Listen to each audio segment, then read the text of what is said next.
This is Jewish Spotlight, a weekly television program presented by Chabad Lubavitch of Long Island, featuring various aspects of modern Jewish life and Jewish culture. Now, here is your host, Rabbi Tuvia Teldin. Shalom. Today we're going to have a good time because we're going to be talking about something that everybody likes, and that's humor, and having an enjoyable time just talking about Jewish humor, in fact. And I'll tell you, the fact is that all around the world today, there are people who are connecting to Judaism, connecting in a very deep and a very meaningful, personal way, and really changing their lives much closer to the Jewish way. And in this odyssey of world history of what's going on in our world today, as far as people coming closer to religion, and in particular, Jews getting closer to their roots, there are people from all walks of life. But people coming from the area of theater and comedy is something a little bit rare. So we have somebody with us today, an old friend of mine, in fact, I know for many years. His name is Reuven Russell, the son of Joy Russell, famous Jewish humorist, who is here with us to share a little bit of his personal odyssey and give us a little bit of insight into the beauty and the humor of what a Jewish comedian is all about. So, Reuven Russell, it's a pleasure to have you with us today. How are you, Rabbi Teldin? I am, thank God, okay. It's been a beautiful day so far. Slip of the tongue, you said lice. That had nothing to do with me, I hope. I hope I didn't... No, I don't think there was any Freudian slip over there. All right. Just want to make sure. I did shower right before I came. Okay, I thank you for that clarification. Now we can go on. First of all, growing up in the house of a Jewish humorist, what is that like? I mean, your father, I heard, was very big in the Catskills. Did you have to travel a lot? Were you like living out of a suitcase your whole life? Did you go to school? I traveled a lot with my dad. I practically grew up in the Catskill Mountains. Really? May it rest in peace. I practically grew up at Grossinger's. When I was old enough to drive, I was the resident children's entertainer at Concord, Nevele, Kutcher's, Homoac, Tamarack, Pines, all of these hotels. And so what does this mean? Like, growing up in the house of a comedian is the best training session for becoming a comedian? I think so. You know, they say the apple doesn't fall far from the tree. But did your father tell jokes at the kitchen table all day? He did. He told jokes, and he was also very serious, still is. And again, you know, they say the apple doesn't fall far from the tree, unless, of course, the tree's on a hill. Then, of course, the apple can, you know, keep going for miles. But in your case, you ended up rolling away a little bit. That's right. I'm the baby of 5 children, and I'm the only one who has seemed to go into Dad's footsteps, so to speak. Interesting. Go into his business. Right. So you went to the Yale School of Drama. Graduated there in 1989. Which is quite a prestigious accomplishment. That's what they tell me. Okay. And then all of a sudden, you became Jewish. Look at this, a beard, and you're wearing tzitzis and everything else. What's happening here? Go figure. Who would have thunk? How did that happen? Well, I had started becoming more interested in getting back to my Jewish roots before I got into Yale. The summer of '85, I went on a fantastic program that still exists today called the Ivy League Torah Study Program. Right. And that's up also in the Catskill Mountains, by the way, where you sit for 6, 8, 10 weeks, and you sit and you learn, and they pay you. They actually pay you to sit and learn. Right. And I figured, this, you know, can't lose. Can't lose. So I did that, and after that summer, I started becoming more and more. I took baby steps. You know, you crawl before you walk. I didn't jump into it. And I remember first, I said to myself, I wanna go to shul on Saturday, on Shabbos. I would get in my car. Had a Jeep at the time in 1980. Now Jeeps, you know, everyone has a Jeep. But back in '85, you know, I got in the Jeep, drove to shul, boom, and I was there. Then I started saying, well, people aren't driving, so I used to park a little bit further away. Right. A little further away. Then I said to myself, you know what, let me go Friday night, stay at a friend's house. That's how it evolved. Slowly but surely. Yes. Very good. How did your father react to that? Well, my father actually comes from a religious family, so he knows. He knows, I think, and I think I have his blessing. Very good. Well, listen, let's hope your father lives a long, healthy, happy life. Amen. And continues to have lots of nachas from you. Amen. Now, Amen. Getting back to Jewish humor. Now, you're getting into this you're a comedian, you're an actor, and you're becoming more involved, of course, in Judaism. How do you personally make the transition from whatever you were trained in at Yale School of Drama in order to become a Jewish Orthodox humorist? What is the transition involved there? Because there must have been a completely different type of approach to be had by something like that. I think so. And right after I got out of Yale, 6 months after, I landed a job with Mickey Rooney and Donald O'Connor on a national touring show of Neil Simon's play called The Sunshine Boys. I had a very small little part, thanks to Louis Stadlin, who's a terrific actor, still works all the time on Broadway now, a friend of mine who got me that job, and I had just started getting into more observant Judaism then. What did that mean? It meant that when you're on what they call a truck and bus tour, you perform usually 8 performances a week, and Monday is the travel day. Right. So before I took the job, I said, are you sure there's not going to be no traveling on Friday nights or Saturdays? Nope, no traveling. Okay, so this again I was at a point very early on where I was going to the theater. I would walk, and I wouldn't get in a car and drive on a Friday night or the Saturday matinee. I would perform and try to do as little as I possibly could. And then that lasted about 12 weeks. And I then moved out to LA. And I lived in Los Angeles for 7 years. 2 years before I was married, and then I got married and lived there for an additional 5.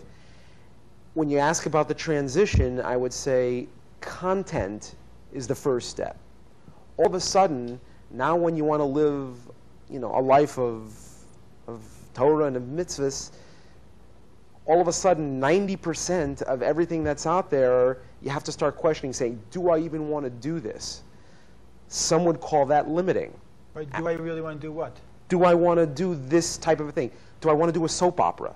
Do I want to do anything that resembles anything that I would not be proud to show my wife and kids? And that's how I pretty much measure everything now.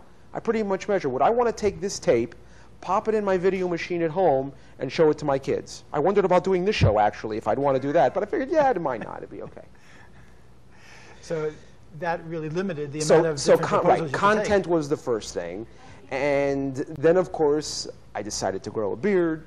Okay, tzitzis is one thing. I definitely have a look now. Yeah, you look pretty Jewish. I look Jewish. So the again, yarmulke is a giveaway. The yarmulke is a giveaway, and that you put a baseball cap or just something on, you can still Right. get by. So what did I do? I then created my own show, and I did that really out of waiting. I didn't want to wait around for the phone to ring from the agents, and I created my own show. And thank God for the last 7 years or so, I've been able to take my one-man show called Gathering the Sparks around the world, from Hong Kong to London to Tijuana, Mexico, to Comac, Long Island. Yes, we had you, and it was wonderful. People loved it. And to describe it describe in a nutshell, it's for those people who know theater in general. I call myself the Jewish Eric Bogosian. Eric Bogosian is a very good actor who has taken on this genre of one-man shows where he plays different characters within a show, commenting on society, et cetera, et cetera. He's been very successful with a number of these. I've done the same thing. I tell the story of a Baal Tshuva, a returnee to Judaism. I play 8 different characters in the course of an hour. The characters that I play are the characters the Baal Tshuva meets along his journey. And I play everyone from a black Muslim to Mayor Kahana to a Jewish mother of a child who's just become a Baal Tshuva and doesn't know how to deal with it necessarily. Right. It's not all autobiographical, although it's about 50-50. And I would just say, if you're interested, I have a videotape that I know they're going to be showing the email address. If anybody's interested in a videotape, I'd be more than happy to send you a videotape. Maybe can you give us a little bit of a preview of one of those characters? Is that possible? I know you don't have all the props, and every single character has their own costume, I recall. Right. Well, I know there's one character, for example, who is called Mark Stern in the place. Mark Stern is an old buddy. See, he's the California producer? He's not the California producer. He's an old-time buddy of of me. See, in the show, just to give a little background, in between each of the 8 characters that I play, I come back as me, as narrator, telling the story. So Mark Stern is this guy who is now a documentary filmmaker. And he's wearing his red bandana and the glasses, and now interviews, for example, the oppressed Palestinians in their horrible situation. He goes from home to home, interviewing them, and drinks their coffee. Have you ever had their coffee? The best coffee in the world. And that's how he does it. Oh, you got to come and see. And I'm doing the documentary, and we're going to have a showing in Tel Aviv in a couple of weeks, and I can get you go sit down, have a cup of coffee. And of course, in the show, me, Reuven, is on a different journey. So really, what the show is about is all these different journeys that the people, the producer, the character that you're talking about, doesn't work without the ponytail. But thank God the show's been received by the whole spectrum of Jewish people, from completely unaffiliated to Hasidic Jews with payas coming down. I mean, and everybody in between loves the show, because on some level it speaks to everybody. Right. And that's true about theater in general. When everyone can walk out with something a little bit different, you know you have something. But I think it's a real gift for you to be able to now, as you've become more Jewishly involved yourself, use your talents in theater and in comedy to be able to communicate certain Jewish values that you yourself have gone through the experience of discovering, and being able to use your talent to, in turn, give it over to somebody else. And of course, it's totally unique, because some people do it through art, some people do it through philosophy, through theology, through becoming a rabbi, like myself. That's right. And you're doing it this way is something that perhaps there's nobody else doing it the way you're doing it. I think you hit on a key point, and I know you knew the Lubavitcher Rebbe much closer than I did, but I knew that one of his teachings was, and one of the things he told many people, as a matter of fact, I just read a letter of a rock and roll musician who came by the Rebbe one Sunday morning for dollars and said, I want to give up my rock and roll career, and I want to just sit in yeshiva and learn. And the Rebbe answered him. He didn't say, yes, you're doing the right thing. He says, no, you have to continue doing your rock and roll and uplift and elevate the rock. And the Rebbe's word was elevate rock. Right. Can you imagine the Rebbe saying you must elevate rock? That's quite a job. In those words? Yeah, exactly.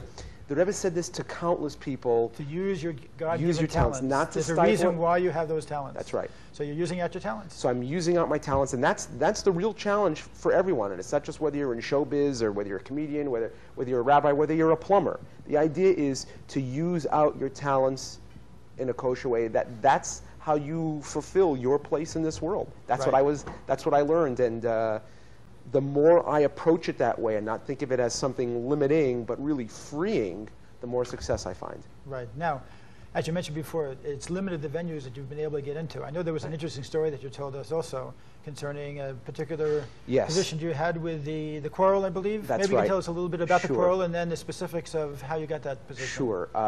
There's a film that was made about 11 years ago called The Quarrel. The Quarrel. It was taken from a short story written by Chaim Grada many years ago, made into a film by David Brandis and Rabbi Joseph Tolushkin, which probably many people have heard of. About 3 years ago, David Brandis, one of the authors, decided to take this film and turn it into a play. It was to have its world premiere in Madison, New Jersey at the Playwrights Theater. He held auditions for the piece. To make a long story short, I auditioned and was offered one of the roles. And I'll just, for those who don't know what The Quarrel is, it's very quickly a story about two Jews who grow up in Eastern Europe together before the war, go through yeshiva together, best of friends. They become separated, and unbeknownst to either one, they both survive the Holocaust, and after the war, one stays traditional to his Judaism, becomes a Rebbe in a yeshiva. Mm-hmm.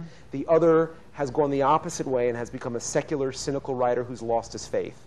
They meet 3 years after the war in Canada by accident, and the play The Quarrel is about this meeting that they have, and they talk about their differences of God, faith, their friendship. Right. It's a very powerful, moving piece. And it covers a tremendous spectrum of the whole aspect of what Judaism is all about. Oh, yes. So, to make a long story short, I auditioned. They offered me the role of the Rebbe. I said, thank you very much, but like the character you're asking me to play, I also observe the Jewish Sabbath, so your Friday night performances and your Saturday matinees are going to be a little difficult for me. The artistic director of the theater, whose name is John Petrikowski, not a Jewish man, a righteous Gentile, if I may put him in that category, says, well, what do you suggest we do? That is a problem. I says, well, how about an understudy? You get someone else. No, we're a small theater. We don't have the budget, the time for that. I said, I'm sorry. I guess I'm not your man. That must have been quite a test. And as much as that hurt me to say, because it was a great role, et cetera, shook hands, parted as friends. I get a call 3 days later from this John Petrikowski. He says to me, Reuven, we thought it over, and we decided to change the schedule of our theater and not have performances Friday night or Saturday matinees. Isn't that great? Now, and anybody who knows anything about professional theater, a union theater, scale, et cetera, they're not just accommodating me. They're accommodating other actors, directors, designers. They have to bring everything back to the printers, reprint everything. That was miracle number one. Miracle number two was, I later found out, the artistic director, this Mr. Petrikowski, says to me, Reuven, I got to tell you something. I went back to the theater after you left my office, and I looked at our reservation book. This was about a month before the play was to open. He said, we had reservations for Wednesday nights, Thursday nights. We had reservations for Saturday nights, for the Sunday matinees. He said, we had no reservations for the Friday night or the Saturday matinee shows. Really? And these were his words. He says, I took that as a sign.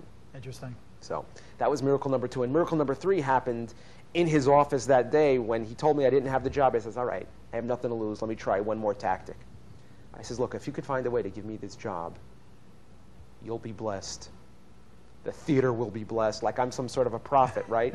But I can stand before you here tonight and tell you that right now the script, the play, The Quarrel, is in the hands of a number of Broadway, off-Broadway producers and theater managers, and we're looking for an outlet. Really? And you know, anybody who sees this, I know it may be a little bit in the future, maybe it will already be playing by the time this shows, but we're always looking for people who are looking for a wonderful vehicle, because this would play wonderfully in New York. Sure. And we're looking for an off-Broadway one. So, and by the way, the play was extended due to ticket demand.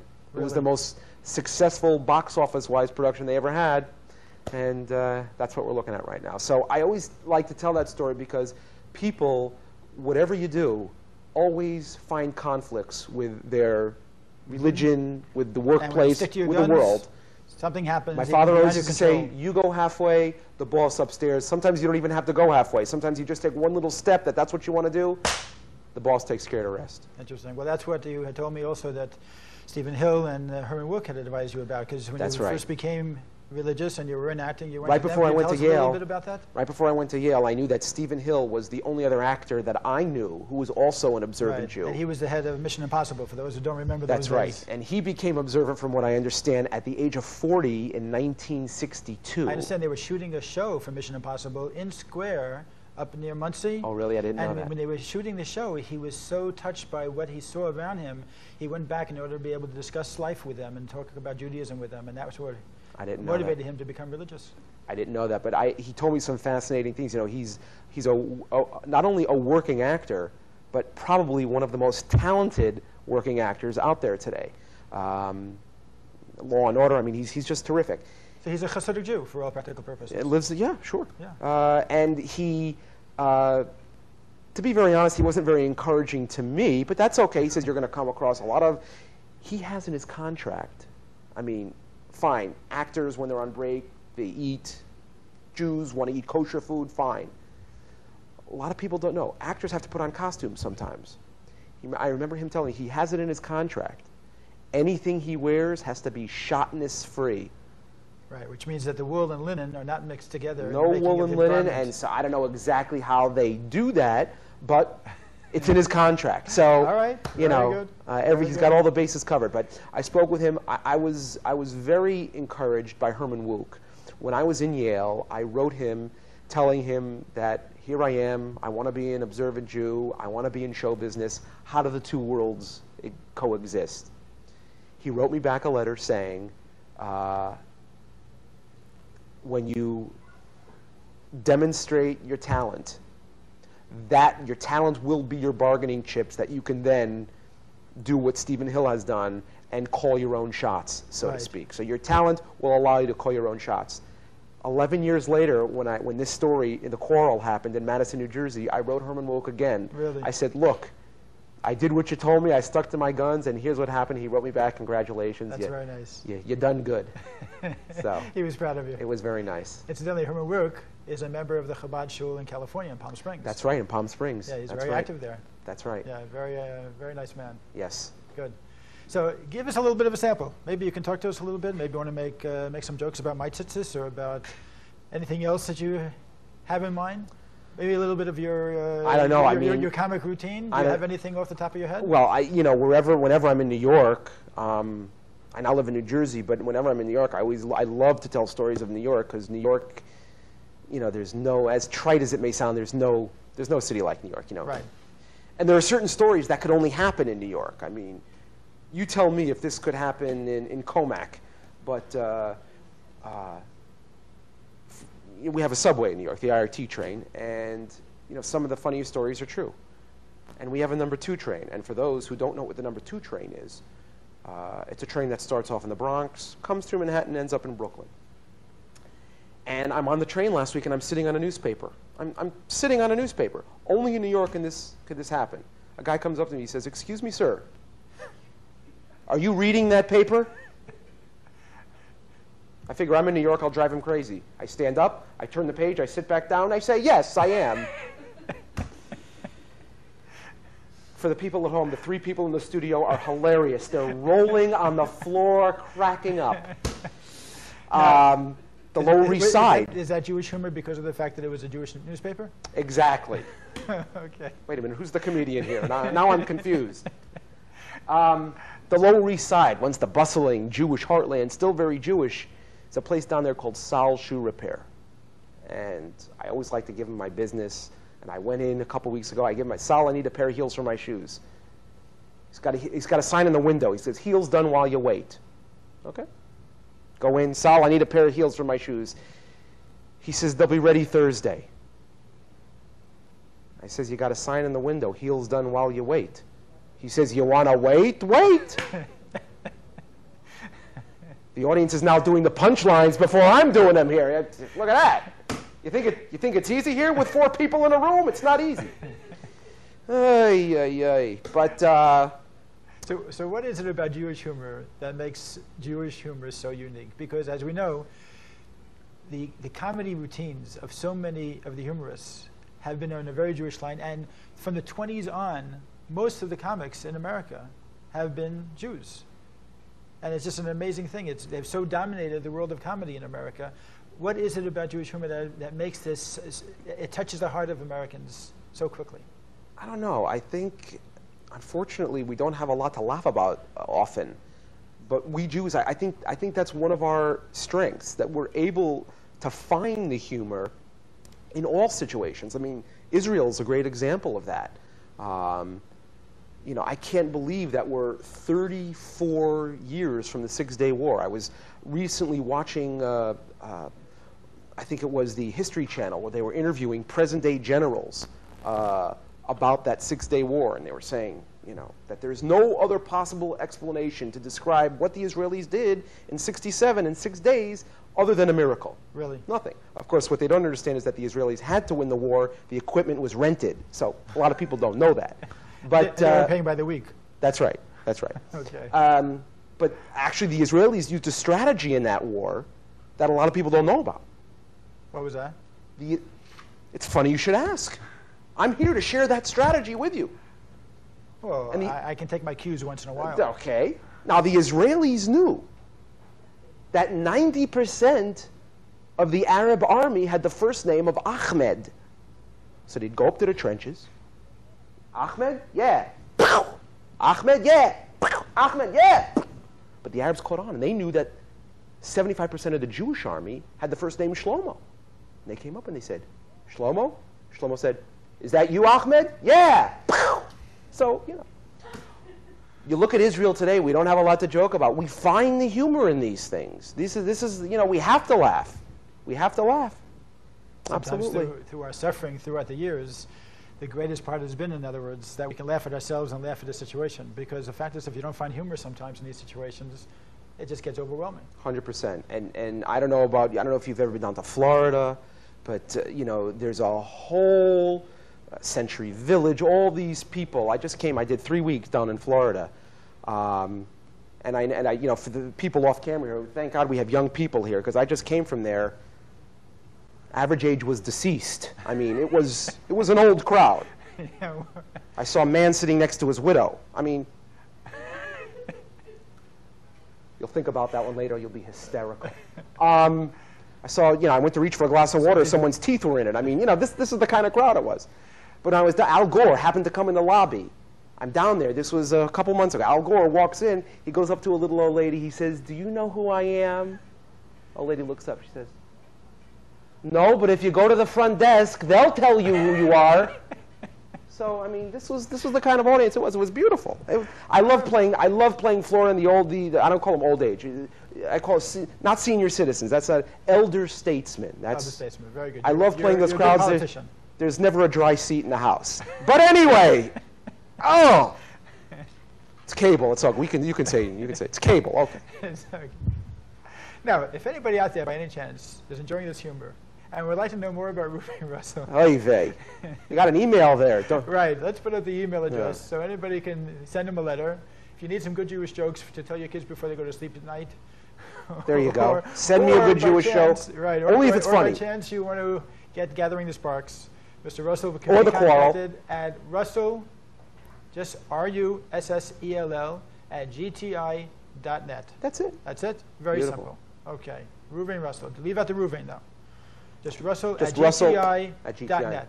And actually, if I could throw just a quick little plug for myself. Sure, please. If anyone would like to see me on the Oprah Winfrey Show, write Oprah, call her. I don't know. It'd be very nice. Anyway. All right. We're looking forward to that time. Beautiful. You'll let us know. Can you imagine me with Oprah? Can you imagine that? All right. Well, listen, first of all, I want to wish you a tremendous amount of success. Actually, Oprah's done a lot for the Jews. I'm not nothing. She's done a lot for the Jews. Yeah. Just by not being one. No, joking. It's a joke. Reuven. It's a joke. This is a joke. You're going to get yourself in trouble for some of these jokes. Joke. All right. Very good. So keep up the good work. Thank you for having me. And keep on giving that message of bringing the joy of Judaism into the hearts of a lot of Jews and non-Jews alike. And I hope you'll be able to really spread that happiness that we all need and we all want. In the meantime, everybody remember, bring a little humor into your life and do a little bit more to be able to bring the world a little more humor, a little more lightness, a little more happiness, and most importantly, a little more purpose. Because purpose in life gives us a sense of inner fulfillment and inner happiness. And none of us has enough of that, because we all need to do a little bit more to make this world a better place. So go out there, bring some light into the darkness, and spread some humor, as our friend Reuven would say, into every situation you can find. All the best, and shalom.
Moshiach